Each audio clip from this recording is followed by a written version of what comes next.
बिस्मिल्लाहिर्रहमानिर्रहीम रब्बिश्रह ली सदरी व यस्सिर ली अमरी वहलुल उक़दतम मिन लिसानी यफ़क़हू क़ौली या मुक़ल्लिबल क़ुलूबि सब्बित क़ल्बी अला दीनिक। अस्सलामु अलैकुम व रहमतुल्लाहि व बरकातुहू। प्यारे बच्चों, उम्मीद करता हूँ आप तमाम लोग खैर आफियत से होंगे, ठीक होंगे। अरीशा बेटा, आपने जो मैसेजेस लिख के भेजे हैं उसके मुताबिक ये है कि आप जब प्रैक्टिस करती रहेंगी इंशाल्लाह तो इस पर कमांड बन जाएगी। और नंबर 2 बात यह है मेरा बेटा कि हम इस टॉपिक को जो है for the sake of knowledge और फॉर नेक्स्ट लेवल के लिए पढ़ रहे हैं। मेरा मशवरा यही है कि अगर पेपर में आसान लेवल का सवाल आता है कैश फ्लो का, आप ज़रूर अटेम्प्ट कर लें, और अगर आपको लगता है कि आप 35 मिनट में कर सकते हैं तो ही करें। अदरवाइज ये टॉपिक अपनी जिम्मेदारी को पूरा करने के लिए पढ़ा रहा हूँ और आप लोगों से पूछकर ही पढ़ाना शुरू किया ना, तो बस इत्तेफाक की बात है कि वो फिर ऑनलाइन और फिजिकल अलग अलग सेटअप हो गया। अगर पहले बात हो जाती तो शायद मैं आप लोगों को जो आप लोग मर्जी से अपनी मर्जी से चाहते वो टॉपिक पढ़ाता। बहरहाल हम इसको ख़त्म करके इंशाल्लाह बहुत जल्द कोशिश करते हैं, अगर इसी वीक ये ख़त्म हो जाए तो अल्लाह के हुक्म से फिर हम बाकी कॉस्ट अकाउंटिंग का टॉपिक शुरू कर लेंगे और कोशिश करते हैं जल्द से जल्द ख़त्म कर दें। अच्छा, दूसरी बात ये मेरा बेटा कि ये टॉपिक जो है अगर कितना आसान है वो मैं सवाल आपसे शेयर करता हूँ इंशाल्लाह चंद लम्हात में, आपको खुद अंदाजा हो जाएगा कि कितना आसान हो कितना मुश्किल, आप उस हिसाब से डिसाइड कीजिएगा। क्योंकि आपने देखा कि लास्ट क्लासेस में हमने, यानी अगर हम अपने सबसे पहले फंड फ्लो स्टेटमेंट की बात करें, अगर मैं आपसे यहाँ फंड फ्लो स्टेटमेंट सबसे पहला शेयर करूँ तो बेटा पहला फंड फ्लो स्टेटमेंट इतना आसान था कि हमने सिर्फ उसमें बनाया था एक अदद रिटेन अर्निंग का टी अकाउंट मेरा बेटा, और बस इससे हमने प्रॉफिट निकाल के यहाँ लिखा था और बाकी सब चीजें हमने खुद ही देख के प्लस माइनस करके निकाल ली थी। याद आया? कितना आसान था ना। तो कैश फ्लो अभी हम कुछ इसी तरह के क्वेश्चन का अटेम्प्ट करेंगे इंशाल्लाह, ठीक है। और उसके बाद फिर आपका रिस्पॉन्स देखेंगे कि आप लोग किस तरह से कैश फ्लो बनाते हैं। अगर आपको कैश फ्लो बनाना आसान लगेगा तो ठीक, वरना कम से कम आपको ये पता होगा कि what is cash flow statement, ठीक है। अच्छा मेरा बेटा, थोड़ी सी आपको थ्योरी शो कर देते हैं। थोड़ी सी थ्योरी में ये है हमारे सामने, हम जो कैश फ्लो स्टेटमेंट पढ़ने जा रहे हैं मेरा बेटा, उसमें बेसिकली 3 तरह की एक्टिविटीज होंगी जिन्हें हमने मेंशन करना है, ठीक है। और वो 3 एक्टिविटीज क्या है मेरा बच्चा? वो है जनाब आली operating activities, investing activities, financing activities. इंतहाई मजे और इम्पोर्टेंट बात ये है मेरा बच्चा कि एक मिनट रुकिएगा।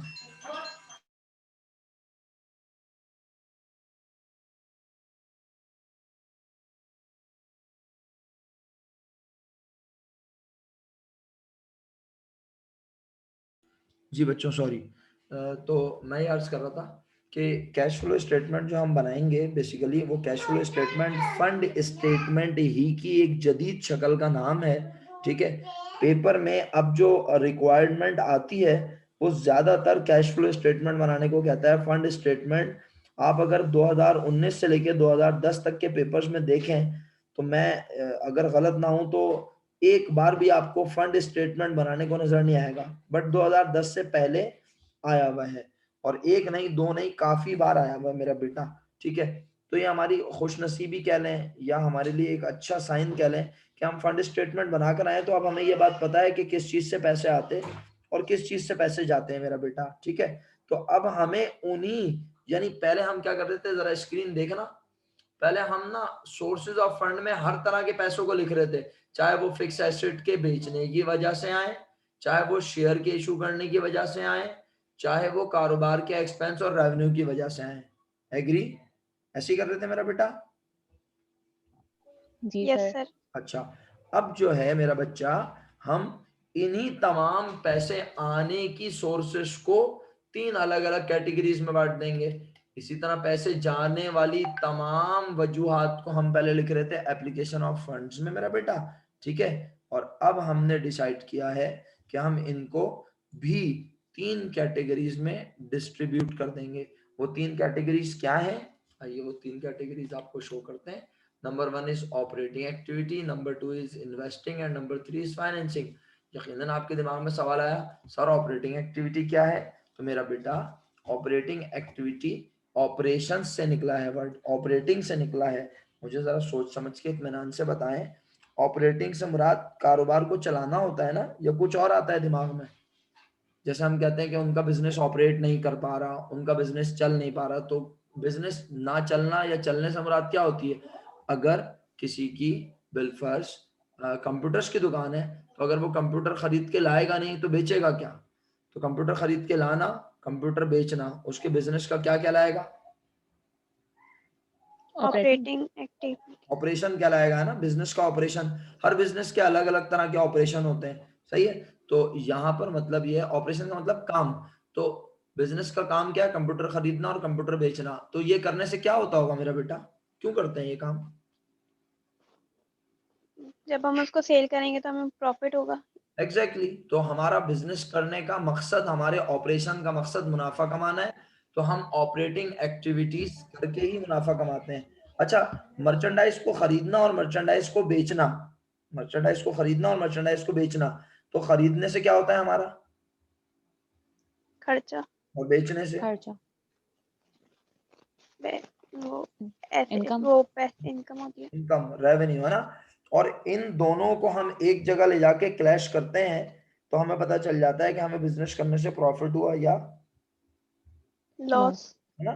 तो अच्छा, अब अल्हम्दुलिल्लाह बात यह है कि ऑपरेटिंग एक्टिविटी में भी हमने कोई बहुत बड़ा चेंज नहीं करना, सिर्फ ये करना है कि ये जो हम लिखते थे ना, जैसे सोर्सेज ऑफ फंड में नेट इनकम, वैसे ही हम यहाँ भी लिखेंगे।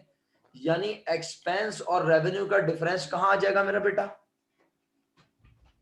ऑपरेटिंग एक्टिविटी में। लेकिन बात ये समझने की है कि मैं हर एक्सपेंस से जो पैसे जा रहे हैं वो नहीं लिखूंगा, और हर इनकम से जो पैसे आ रहे हैं वो नहीं लिखूंगा।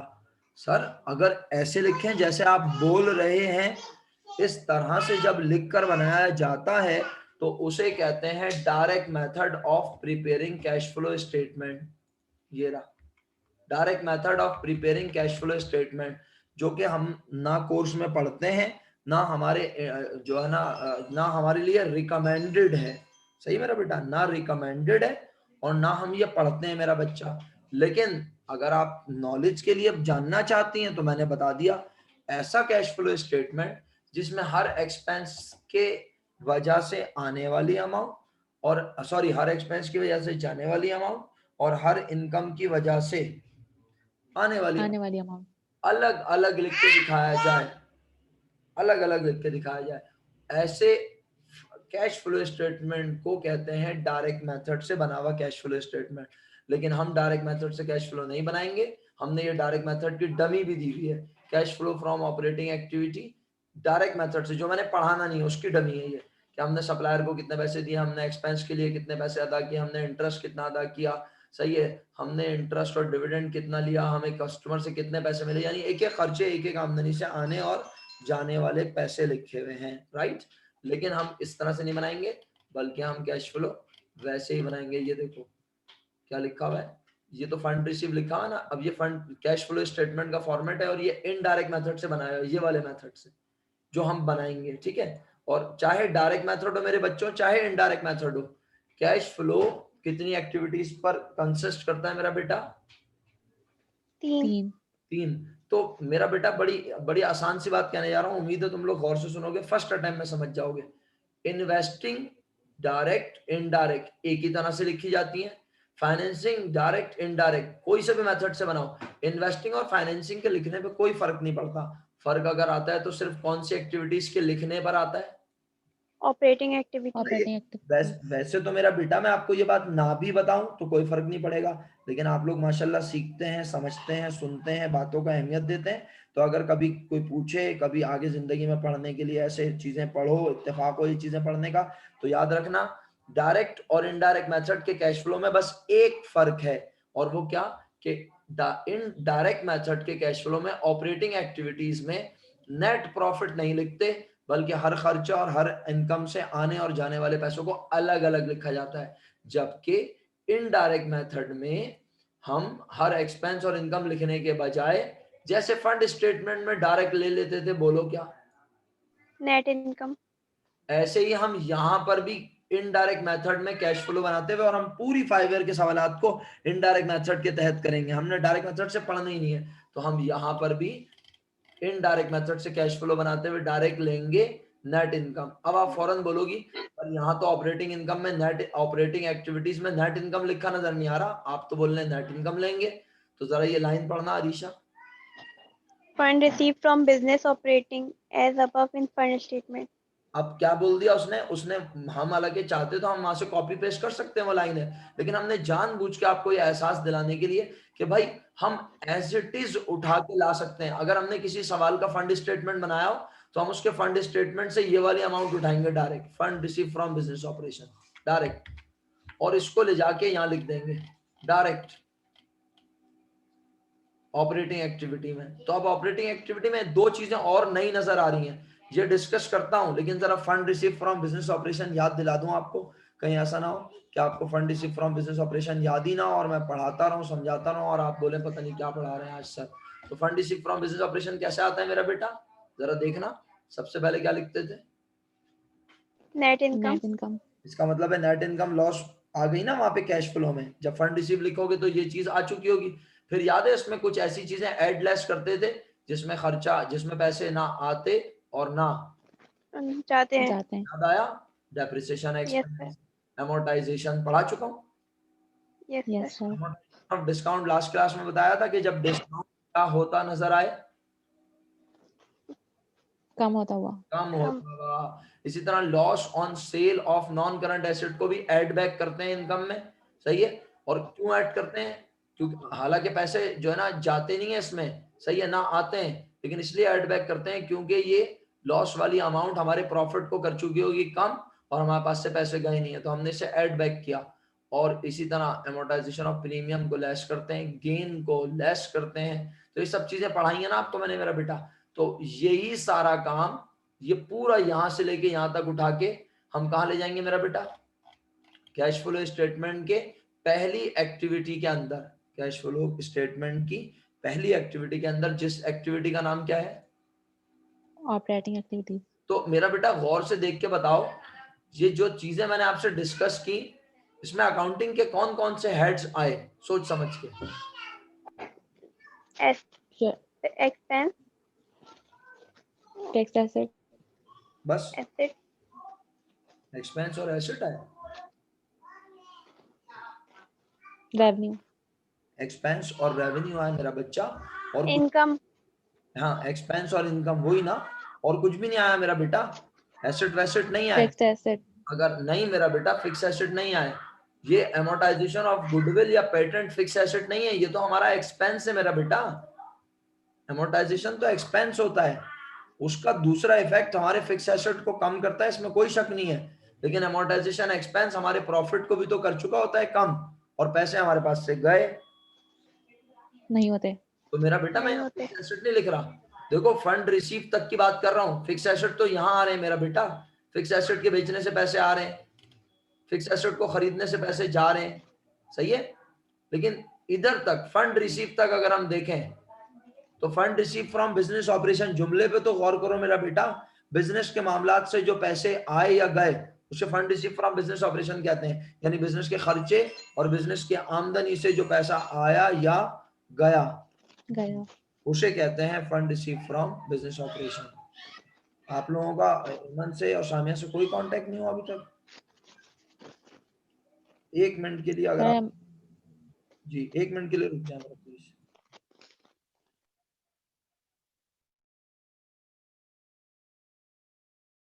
सॉरी बच्चों, मुस्तकिल कॉल्स रिसीव बार बार आ रही थी तो मैं परेशान हो रहा था, फिर मैंने कहा उठा ही नहीं भाई, पता नहीं क्या मसला है, कौन है।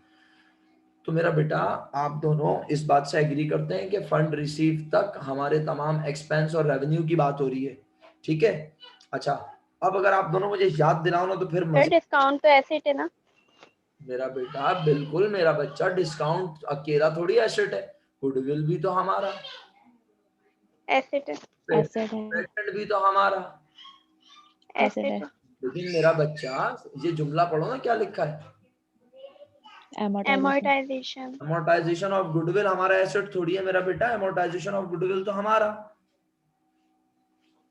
एक्सपेंस है। एक्सपेंस है। और मैं इस एक्सपेंस को ऐड बैक इसीलिए कर रहा हूँ ना क्योंकि पैसे मेरे पास से गए नहीं है। समझ आई मेरी बात?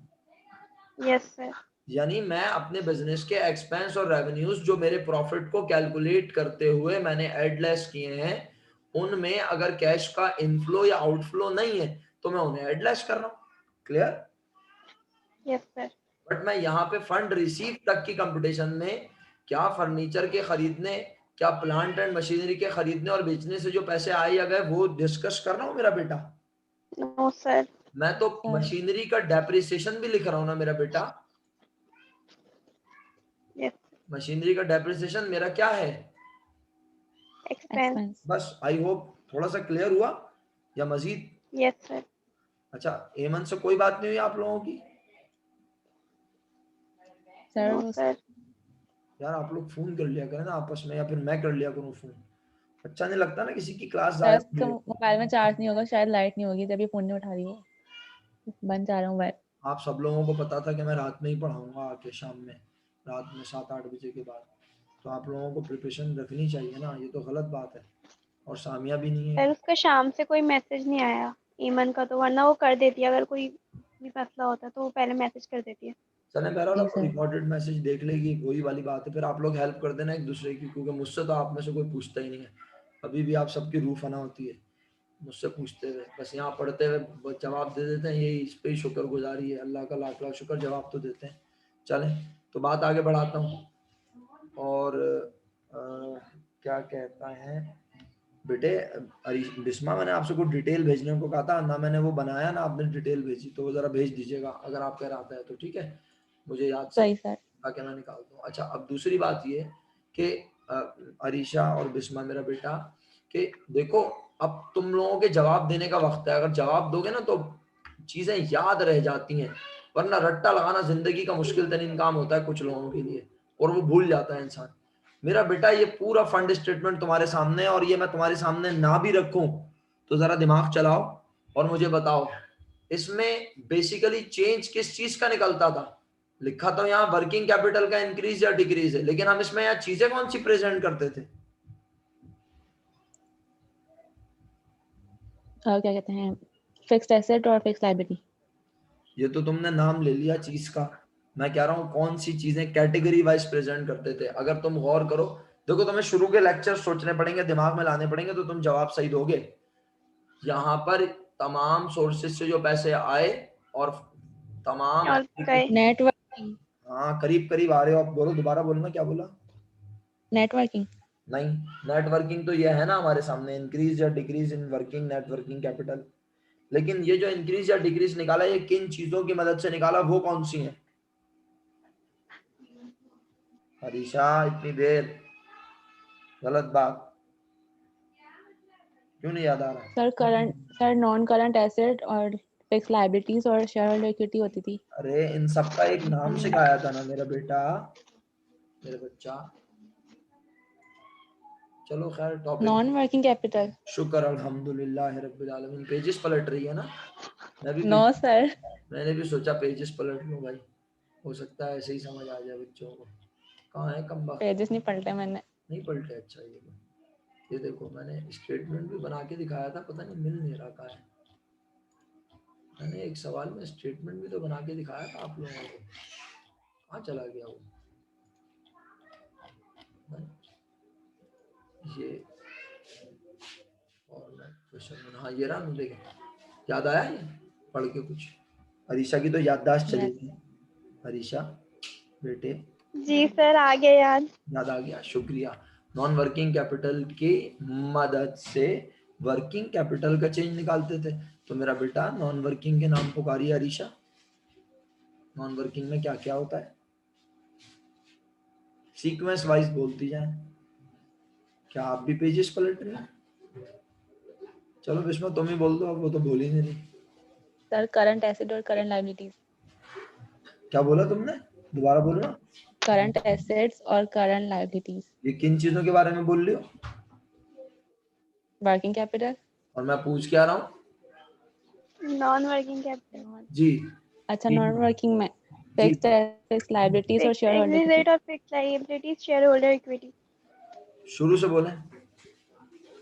Fixed asset, fixed liabilities, share holder equity. Fix asset, fix liability, share holder equity और एक्सपेंस और रेवेन्यू नहीं होते? छोड़ दो उन्हें? होते हैं। तो वो उनके चेंज की मदद से भी तो हमें वर्किंग कैपिटल का इंक्रीज डिक्रीज पता चलता है, यानी प्रॉफिट का होना भी तो जरूरी है ना। यानी प्रॉफिट से मुराद शेयर होल्डर इक्विटी का आइटम, प्रॉफिट भी बेसिकली एक्सपेंस और रेवेन्यू का डिफरेंस है और वो शेयर होल्डर इक्विटी में ही जाता है ना। तो इसका मतलब है हाँ कह सकते हैं ब्रॉडली स्पीकिंग हम कह सकते हैं कि एक्सपेंस और रेवेन्यू नहीं होते, क्योंकि एक्सपेंस और रेवेन्यू तो मर जाते हैं, उनका डिफरेंस तो शेयर होल्डर इक्विटी में ही चला जाता है रिटेन अर्निंग में। तो चले आपकी बात किसी हद तक मान लेता हूँ। अच्छा, अब मैंने जो सवाल पूछा था थोड़ा सा तहस नहस तो कर दिया आपने जवाब ना देके, लेकिन बहरहाल जवाब दे दिया फाइनली। मतलब ये हुआ कि हम फंड स्टेटमेंट में प्रेजेंट कर रहे थे एक्सपेंस रेवेन्यू का डिफरेंस प्रॉफिट की शक्ल में, और हम फिक्स एसेट लिख रहे थे, फिक्स लायबिलिटी लिख रहे थे, शेयर होल्डर इक्विटी लिख रहे थे। क्या नहीं लिख रहे थे अरीशा? अरीशा क्या नहीं लिख रहे थे मेरा बेटा?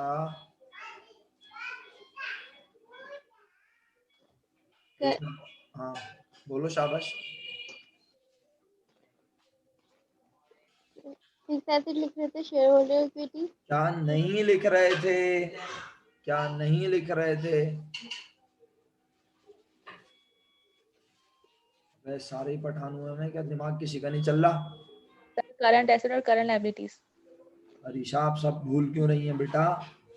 हम इसमें करंट एसेट और करंट लायबिलिटी नहीं लिख रहे थे ना। याद करो, मैंने आप लोगों को जब ये शुरू करवाया था, समझाया था, तो मैंने आप लोगों को बोला था करंट एसेट और करंट लायबिलिटी नहीं लिख रहे, क्योंकि करंट एसेट और करंट लायबिलिटी के चेंज के बराबर ही तो जवाब निकल रहा है। ये जो जवाब है वर्किंग कैपिटल का मतलब ही क्या होता है? वर्किंग कैपिटल किन चीजों के लिए बराबर होता है? याद आया? करंट एसेट और करंट लायबिलिटीज। अरीशा याददाश्त वापस आई है नहीं? ईमानदारी से बताओ। Yes sir. तो बेटा करंट एसेट करंट लायबिलिटी का चेंज ही तो वर्किंग कैपिटल होता है। तो हम क्या कर रहे थे, हम सारे करंट एसेट करंट लायबिलिटी छोड़कर सारी चीजें बाकी लिख रहे थे, और उनका जो डिफरेंस आ रहा था वो हमारे वर्किंग कैपिटल के इंक्रीज या डिक्रीज के बराबर था। नॉन वर्किंग इंक्रीज होता था तो working capital decrease, non working decrease होता था तो वर्किंग कैपिटल इंक्रीज होता था। याद आ गया? Yes sir. अब हमारा सारा फोकस कैश फ्लो स्टेटमेंट बनाते हुए सिर्फ कैश पर है। किस पर? कैश पर। कैश पर। तो इसका मतलब है अब करंट एसेट में क्या सिर्फ कैश होता है? No sir. No sir. इसका मतलब है कि अब हम ऑपरेटिंग एक्टिविटी में वो तमाम चीजें शामिल कर देंगे जो हमारे प्रॉफिट को दिखा तो रही होती हैं ज्यादा, बट कैश उतना आया नहीं होता। मसलन अब मैं मिसाल दूंगा और देखूंगा कि आप लोग कितना अच्छा दिमाग चलाती हैं।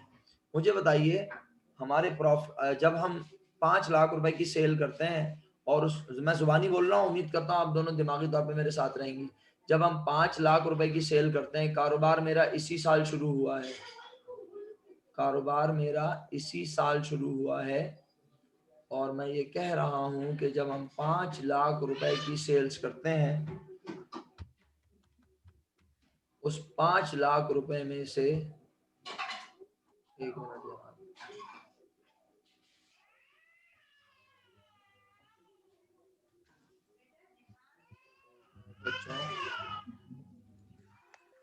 उस 5 लाख रुपए में से 2 लाख रुपए की कैश सेल है, तो 3 लाख की सेल हमने किस पे की? अब यूं कह लेते हैं, चलें, हमने 5 लाख की सेल की और पूरी की पूरी क्रेडिट सेल है, बिल फर्स्ट, सही है, पूरी की पूरी, और 2 लाख रुपए हमने साल के आखिरी दिन तक कलेक्ट कर लिए।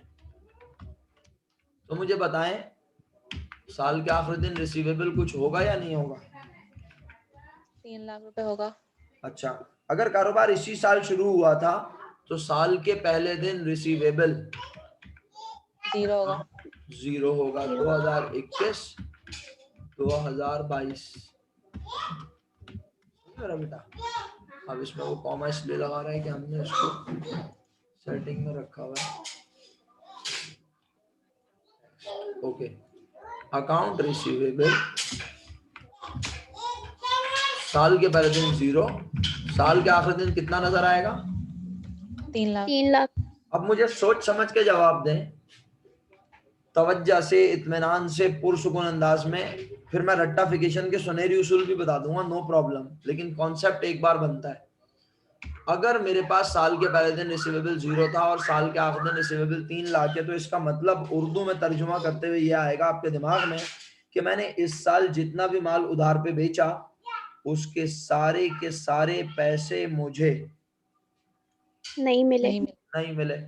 अच्छा, अब जरा दिमाग चलाना पड़ेगा, थोड़ी जहानत का मुजाहरा करना है, और यकीनन आप जहानत का मुजाहरा कर सकती हैं, मुझे आपकी काबिलियत पे शक नहीं है। जब इनकम स्टेटमेंट बनता है अरीशा, तो मेरा बेटा इनकम स्टेटमेंट में सेल क्या 2 लाख रुपए लिखी होगी? No sir, 5 lakh. 3 लाख लिखी होगी? नहीं, आपने फौरन खुद ही बोल दिया, कितने लिखी होगी? 5 5 लाख। लाख। तो जो हमारा प्रॉफिट फाइनली कैलकुलेट होके आया होगा उसमें इफेक्ट 2 लाख का होगा, 3 लाख का होगा, या 5 लाख का? 5 लाख का। 5 लाख का, 5 लाख का। है ना? लेकिन मुझे सोच के बताओ, क्या हमारे पास 5 लाख कैश आया है? No sir. No sir. Cash आया है बस। 2 लाख। तो 2 लाख। कितना कैश नहीं आया? 3 3 लाख। लाख। तो इसका मतलब है हमारा नेट प्रॉफिट जो कैश का फ्लो दिखा रहा है वो ज्यादा दिखा रहा होगा, कैश ज्यादा दिखा रहा होगा, आया है, जबकि 3 लाख तो हमारे पास आए ही नहीं है। तो मैं अपने नेट प्रॉफिट को अगर सही करना चाहूं कैश फ्लो के हिसाब से कि भाई कितना कैश हकीकत में आया, मेरे नेट प्रॉफिट की अमाउंट तो जो है वो है, लेकिन क्योंकि नेट प्रॉफिट कैलकुलेट हुआ है सेल की ओरिजिनल अमाउंट को लेकर 5 लाख, लेकिन उसमें से मुझे कैसे पता चले कि कितना कैश नहीं आया?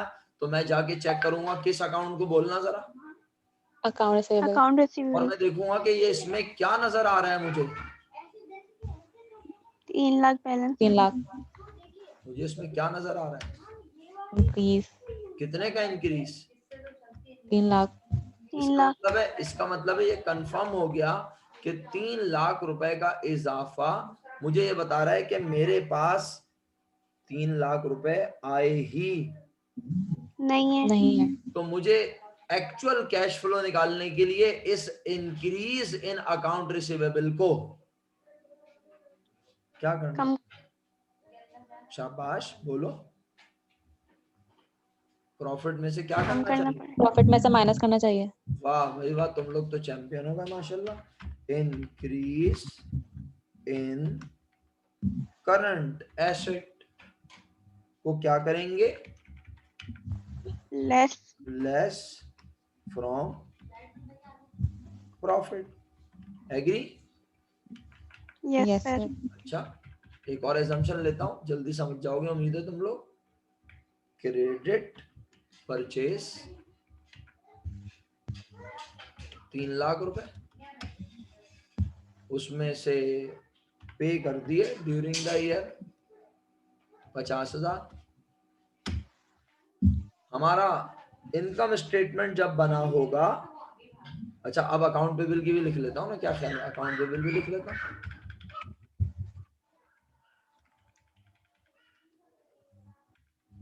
Account payable. अब मुझे ये बताओ, मैंने 3 लाख का क्रेडिट परचेज की, 50,000 मैंने साल के दौरान अदा कर दिए, कितने अदा नहीं किए? 2.5 लाख। तो 2.5 लाख रुपए से मेरी अकाउंट पेबल में नजर आना चाहिए लाजमी इजाफा। इजाफा। अब दिमाग चलाने की जरूरत है, बड़े आराम से चल जाएगा दिमाग। मेरा जो प्रॉफिट कैलकुलेट हुआ होगा वो कैलकुलेट होते हुए कॉस्ट ऑफ गुड सोल्ड में परचेजेस लिखी गई होगी, और परचेजेस ने मेरे प्रॉफिट को कम कर दिया होगा। कम कर दिया होगा। परचेजेस कितनी लिखी गई होगी? 3 लाख। 3 लाख। हालांकि तो मेरा प्रॉफिट जो आया है वो 3 लाख रुपए माइनस होने के बाद आया है। बाद आए। लेकिन मेरे पास से तो इतना कैश गया नहीं। नहीं है। तो फिर मुझे कैसे पता चले कितना कैश नहीं गया? मुझे जाके देखना पड़ेगा कौन सा अकाउंट सवाल में? Account account payable. पेबल। और अकाउंट पेबल में मैं देखूंगा अगर हो रहा है इजाफा। तो इसका मतलब है लायबिलिटी बढ़ने का मतलब तो ये हुआ ना कि मैंने जिससे माल इस साल खरीदा मैंने उसे पैसे अदा ही नहीं नहीं किए। किए। कितने अदा नहीं किए? 2.5 लाख। 2,50,000। तो इसका मतलब है मेरा प्रॉफिट तो पूरे 3 लाख के इफेक्ट को माइनस कर चुका होगा। हकीकत में 2.5 लाख से अगर लायबिलिटी बढ़ी तो मैं 2.5 लाख रुपए अपने प्रॉफिट में क्या कर लूं? ऐड। At इसका मतलब है आप लोग तो चैंपियन हो गए माशाल्लाह। आपने ये जवाब भी दे दिया, इंक्रीज इन करंट लायबिलिटी। क्या लिखना है ना, इंक्रीज इन करंट लायबिलिटी। क्या होगी आपने बोला? at at at to profit. वाह भाई वाह, जबरदस्त हो गया माशाल्लाह। अच्छा, अब आपकी जहानत का लेवल ये है माशाल्लाह कि मैं एक एक जुमला इसमें ऐड करूंगा और आप लोग एक उफ भी नहीं करेंगे माशाल्लाह। हैं? क्यों नहीं करेंगे उफ? क्योंकि जरा दिखेगा मैं क्या करने लगा हूं।